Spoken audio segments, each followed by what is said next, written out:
Ase, hii inasikitisha sana. Wanasema mapenzi ni safari ndefu, lakini sio kwa msanii wa Singeli, nikimaanisha Mama Amina.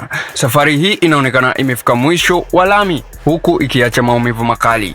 Kwenye mitandao ya kijamii kuna video ambayo ina trend ikimuonesha malkia huyu wa Singeli akiwa katika hali ya huzuni nzito, akilia kwa uchungu mbele ya Gigy Money. Je, nini kimemsibu Mama Amina? Je, ni kweli amedhulumiwa fadhila zake na mwanaume aliyemwamini? Sasa leo tutachambua kila kitu kilichojiri kwenye hii clip inayozua gumzo zito huko katika mitandao ya kijamii.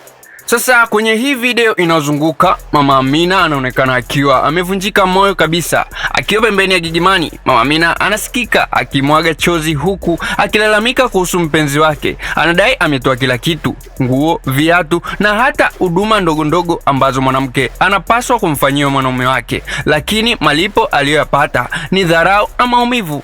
Gigy Money naye anaonekana hapo akisikiliza kwa makini huku akijitahidi kumfariji, lakini huzuni ya Mama Amina inaonekana kuwa ni kubwa mno kiasi cha kushindwa kujizuia. Sasa kama unavyojua, mitandao ya kijamii haijawahi kukosa maneno. Baadhi ya mashabiki wameguswa sana na kilio hiki, wakisema kuwa Mama Amina ni mwanamke mwenye roho nzuri anayetumiwa vibaya, lakini kwa upande wa pili kuna wale wanaoamini hii inaweza kuwa ni kiki au sehemu ya kutengeneza content ili kumweka mjini, hasa ukizingatia kuwa hivi karibuni kumekuwa na changamoto nyingi zinazomzunguka msanii huyu, ikiwemo sakata la picha zilizodaiwa kuwa ni zake, jambo ambalo meneja wake DJ Pacheco alilikanusha vikali.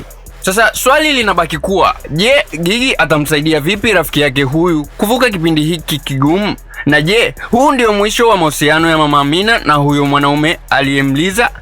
Mapenzi ya wasanii wetu mara nyingi yana siri nzito nyuma ya kamera. Toa maoni yako hapo chini. Unadhani Mama Amina analia kweli au ni script tu ya kutafuta kiki? Usisahau kusubscribe kwa habari zaidi kama hizi zilizotrend hapa town. Pia comment, share, turn on notification ili uzidi kupata update ya matukio mbalimbali yanayojiri every time.